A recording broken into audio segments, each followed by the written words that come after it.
Hello সবাইকে, good evening. তো আজকে আহ, জানো তোমরা যে আমাদের রাজ্যে এখন পরীক্ষা কম এবং কেস বেশি হচ্ছে। তো সেইখানেই সুপ্রিম কোর্টে এই এসএসসি সংক্রান্তই, ঠিক এসএসসি সংক্রান্ত না, এসএসসির পাশাপাশি একটা মামলা যেটা আজকে সুপ্রিম কোর্টে শুনানি হয়েছে। এবং বলা যেতে পারে যে আহ, যারা যারা ছাত্রছাত্রী, যারা 2016-তে এসএসসি প্যানেলের যোগ্য ক্যান্ডিডেট, তারা রেহাই না পেলেও সরকারের কিন্তু কিছুটা চাপ মুক্ত হলো। কেন? তার কারণ আজকে সুপ্রিম কোর্টে একটা মামলা ছিল। মামলাটা হচ্ছে যে 2022 সালে সরকার এই এসএসসিতে অতিরিক্ত শিক্ষক নিয়োগের ক্ষেত্রে একটা অতিরিক্ত শূন্য পদ ক্রিয়েট করেছিল। একটা অতিরিক্ত শূন্য পদ ক্রিয়েট করেছিল, মোটামুটি ওই 5,000-এর পাশাপাশি ওই ওরকম আর কি পদটা হবে। তো সেক্ষেত্রে এখানে দেখা যায় যে সেই অতিরিক্ত যে পদ বা যে শূন্য পদ তৈরি করা হয়েছিল 2022 সালে, যাতে আরো আরো যারা যারা ছাত্রছাত্রী রয়েছে, যারা অ্যাসপিরেন্ট রয়েছে, যাতে তাদেরকে এসএসসি চাকরিতে আনা যায়।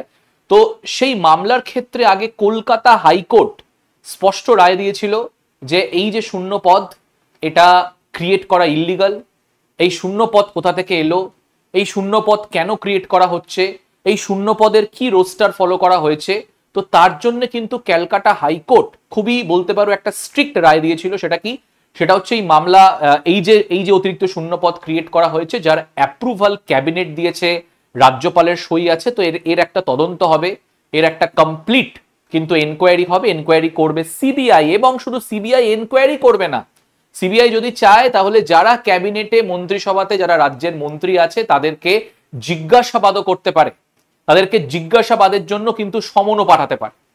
তো সেই মামলায় আজকে আমাদের চিফ জাস্টিস, ভারতের চিফ জাস্টিস সঞ্জীব খান্না, তার বেঞ্চেই কিন্তু এই মামলাটা ওঠে এবং তিনি বলেন যে না, এখানে কিন্তু সিবিআই কেস করাটা ঠিক হবে না, সিবিআই কেস করা যাবে না।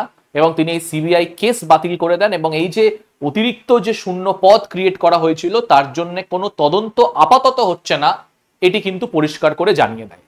কেন জানায়, তার কি কি পয়েন্ট রয়েছে, তো আগে তোমাদেরকে বলে দিই যে আজকে যে সুপ্রিম কোর্টের যে রায় হয়, যে রায়টা সুপ্রিম কোর্ট দেয়, সেটা কিন্তু একটা 2022-এ যে সরকার একটা সুপার নিউমারিক পোস্ট ক্রিয়েট করেছিল, যে আমরা এসএসসি প্যানেলে আরো যারা প্রার্থী রয়েছে, যারা ওয়েটিং লিস্টে রয়েছে, তাদেরকে আমরা এসএসসিতে আনবো। তো সেই ক্ষেত্রে কিন্তু ক্যালকাটা হাইকোর্টের যে রায় ছিল, সেই রায়টা এটা ছিল যে এই সুপার নিউমারিক পোস্ট বা অতিরিক্ত যে শূন্য পদ টিচারদের ক্ষেত্রে, এটা ক্রিয়েট কেন হচ্ছে বা কি জন্য হচ্ছে, বা ক্যাবিনেট কেনই বা অ্যাপ্রুভাল দিল, তো তার জন্য একটা তদন্ত সিবিআই করবে। তো সেই জিনিসটা কিন্তু ছিল। তো আজকে তোমরা মাথায় রাখবে যে এসএসসি যে আমাদের 2016-র যে প্যানেলের যে কেস, তার পাশাপাশি কিন্তু এই কেসটাও ছিল। তো সেখানে আজকে সুপ্রিম কোর্ট কি রায় দিল, প্রধান বিচারপতি জানালেন যে এই যে সুপার নিউমারিক পোস্ট যেটা তৈরি করার কথা বলা হয়, যেটা ক্যালকাটা হাইকোর্ট আগে জানিয়েছিল যে এর পুঙ্খানুপুঙ্খভাবে কিন্তু কমপ্লিট কিন্তু একটা এনকোয়ারি হবে। তো সেখানে কিন্তু আজকে সুপ্রিম কোর্ট কি বলে, আজকে কিন্তু সুপ্রিম কোর্ট বলে যে এই যে মন্ত্রিসভার যে শূন্য পদ যেটি ক্রিয়েট করা হয়েছে, সেটি কোনো সিবিআই তদন্ত করা যাবে না। কেন যাবে না? তার নাম্বার ওয়ান পয়েন্ট কি? তার number one point supreme court এটি বলে যে ক্যাবিনেট, এই ক্যাবিনেটের তো কিছু ক্ষমতা আছে, ক্যাবিনেটের তো কিছু পাওয়ার আছে। তো এরকম করে ক্যাবিনেট কোনো একটা ডিসিশন নিয়ে সেটিকে কিন্তু তৎক্ষণাৎই সিবিআই এনকোয়ারিতে দেওয়া যায় না।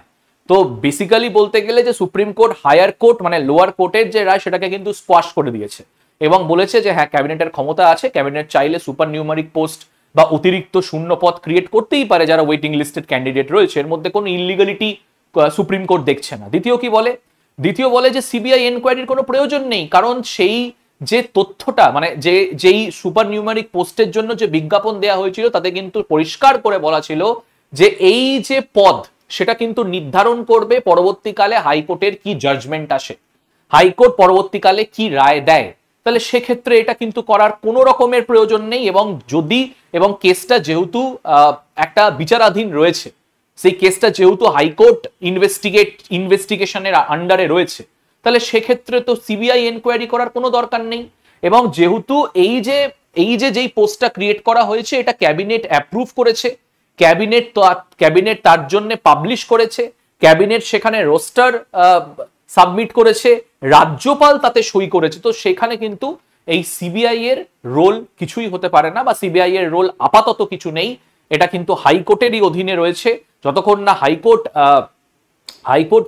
ইনভেস্টিগেট করছে বা হাইকোর্ট ইনভেস্টিগেট করে তার সামনে তথ্য প্রমাণ আনছে, ততক্ষণ কিন্তু সেটিকে কোনো সেন্ট্রাল ইনভেস্টিগেটিভ এজেন্সিকে দেওয়া যাবে না। এবং এই স্বস্তিটা কিন্তু সরকারের জন্য বলতে পারো যে একটা আশার আলো, ঠিক আমি বলবো না, তাও সরকারের জন্য একটা স্বস্তির নিঃশ্বাস।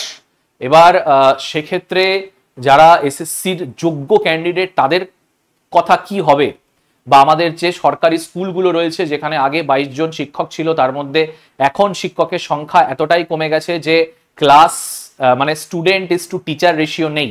তো সেখানে জানি না এই কেসটা কতটা, মানে হয়তো একদমই তার কোনো রকমই কানেকশন নেই, কিন্তু যাই হোক। তো এই হচ্ছে কিন্তু ব্যাপার, যেই মন্তব্যের ভিত্তিতে আদালত যেটা জানিয়েছে সেটি হলো এই বিষয়ে তদন্তের কোনো প্রয়োজনই নেই, কারণ মন্ত্রিসভার সিদ্ধান্তের হস্তক্ষেপ কিন্তু কোর্ট বারবার করতে পারে না। যেরকম আমাদের আর্টিকেল 50-তে তো রয়েছে separation of judiciary from executive, তেমনি তো জুডিশিয়ারিরও সেইভাবে উচিত না। মানে সঞ্জীব খান্না যেটি বলেন যে বারবার ক্যাবিনেট কোনো একটা যদি নিউমেরিক পোস্ট ক্রিয়েট করে, শূন্য পদ ক্রিয়েট করে, তো সেখানে কোর্ট বারবার দখল দিয়ে কি করবে।